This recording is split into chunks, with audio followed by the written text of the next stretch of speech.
Now, you had put up an Instagram video where you had an iced out Patek Philippe watch. Mm-hmm.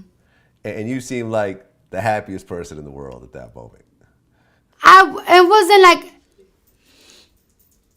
I was happy because it's like, who don't be happy when they get new stuff? But the thing is, I was happy because a lot of people want to stay trying to play me.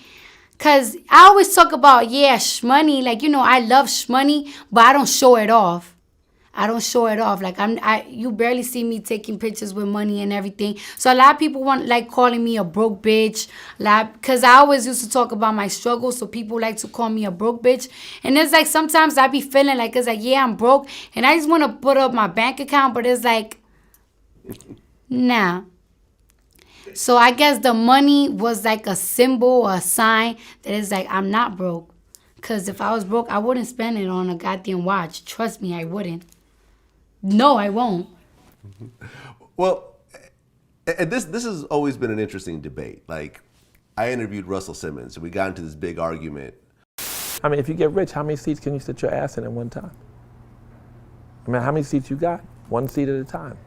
So life's goal is a comfortable seat. Quiet, comfortable, awakened seat. That's it. So you're saying that having a certain amount of money doesn't bring happiness at all? Because I would actually disagree with that. You can disagree with it if you want to. Yeah. But money has nothing to do with your happiness. As someone who's been dead broke and now has, fuck the watch, you have a bank account, you have savings. Do you feel that you're happier right now than when you were broke or not really? Sometimes. It's a sometime thing. Like, it makes me happy. It makes me happy that I'm able to afford what I want. And it makes me happy that I get to treat my family. But I feel like the way that I have money kind of took away a lot of my happiness. Because I remember when a lot of people didn't used to know me and I was stripping and I was broke. I wasn't broke, but I didn't have much money. But I was happy because I get to do whatever I want, and I could have an opinion, and I wasn't limited to the things that wanted to come out my mouth, and I felt pretty, and I have millions of people trying to change me. I was happy. Like, I was happy. Sometimes I feel like depressed because it's like I could have a good day. And you never know when somebody makes a meme out of you clowning you, they might put you down. Or there's somebody that's talking about my family member. It's a 50-50 thing, to be honest with you. Like, well, yeah, I mean, I can relate to that part. And like, matter of fact, when I was younger, right, and I see a lot of these celebrities committing suicide, I used to tell myself, why they committing suicide? They're rich. I want to commit suicide. I'm broke. Why y'all want to die? Y'all got money. Who wants to die? Y'all got money. Y'all famous. And so, like, now I'm kind of in their shoes. And it's like, I know why. The peer pressure, the critics, it just drives you kind of like insane. And some people always telling me like, oh, you shouldn't care about what people say, this and that. You're not in my shoes. Well, I mean, I could relate. I mean, every so often someone like, ats me or comments, I can't wait for you to die. I can't wait for you to get killed. And it's like, you read this and go like, but why do people tell you that? Whatever reason, man. Well, I'm going to make research on you and I'm going to see what, because all you do is really ask questions. People blame me for everything. Every bad thing that happens in the world is my fault. Everything everyone says about themselves in my interviews is my fault. But I've learned to just not read comments, not read replies. I separate myself from it and I just focus on the work, and it's made me happier by doing that. Have you ever just said, okay, I'm just going to take a social media break for a week? Yeah, but even if I don't see the comments, I still have that pressure that I feel like I got to succeed to show them because I'm already here. Like, ain't no turning back. Ain't no turning back. I'm going to always be known. Like, people going to always recognize me. So there's no turning back. But now I got that peer pressure to show people that I'm more than what a lot of people think that I am. or that I will be. So that peer pressure, sometimes it drives you insane. You know what I'm saying? So many people, like before I had 2 or 3 people then wanted me to lose. Now I have thousands of people that are expecting me to fail, and I cannot fail because I have to prove them something. So I don't have to read it. I already know.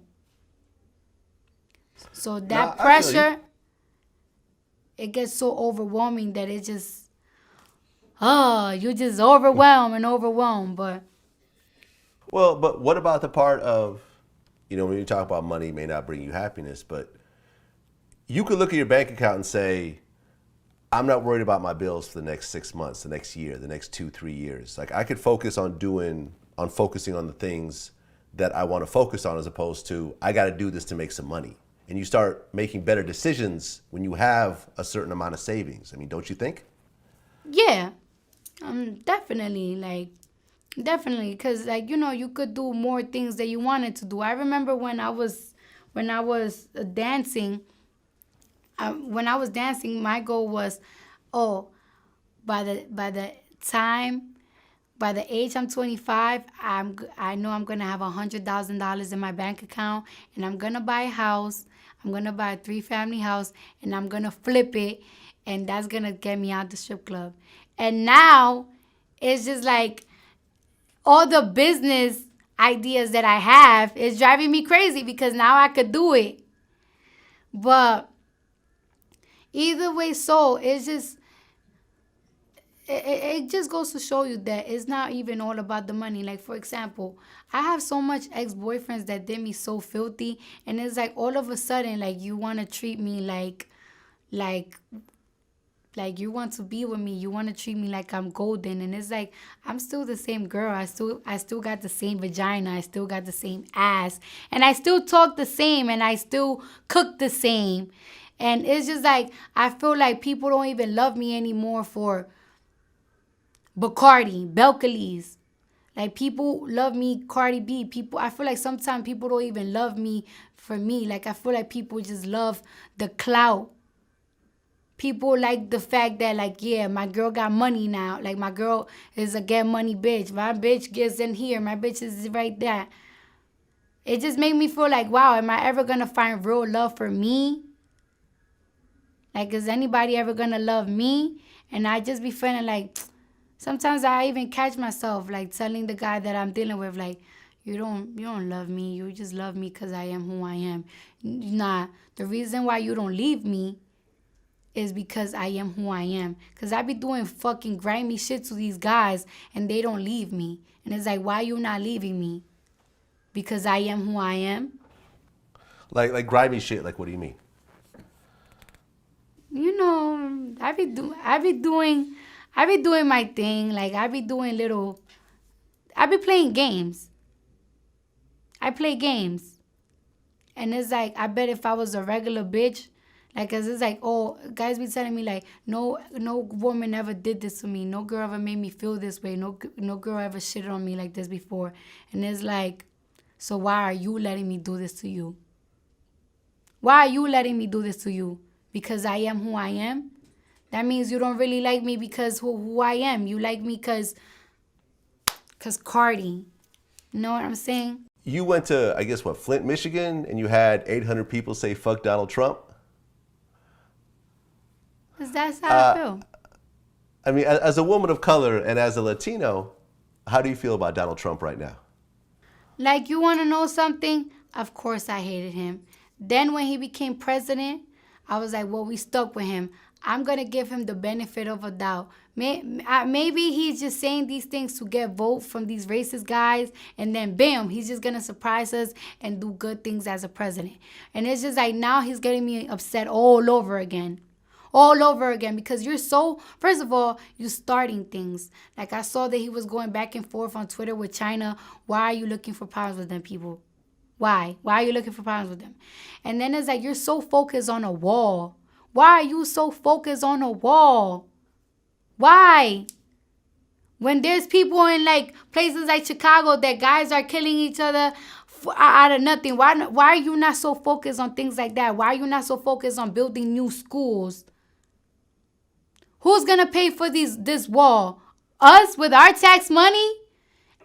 Immigrants don't, and then it's so offensive to me. Like, it's so offensive to me. Like the way he constantly making us feel like immigrants are the reason why this country is not succeeding. Like, let me tell you something. My grandfather came to this country and he lost his middle finger in an American factory, working for America, doing manufacturers for America.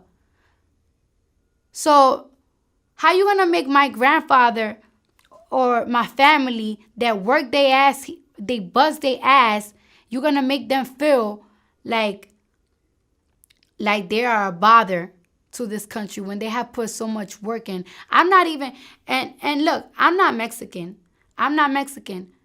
But I have seen Mexican carpenters outside like at 6 o'clock in the morning waiting for a van to pick them up to work. And you're going to make those people feel like they are a bother to America, like they come to America for only benefits? All right, we come for benefits, but we also build for America to be great. You're actually on the next season of being Mary Jane. Yeah.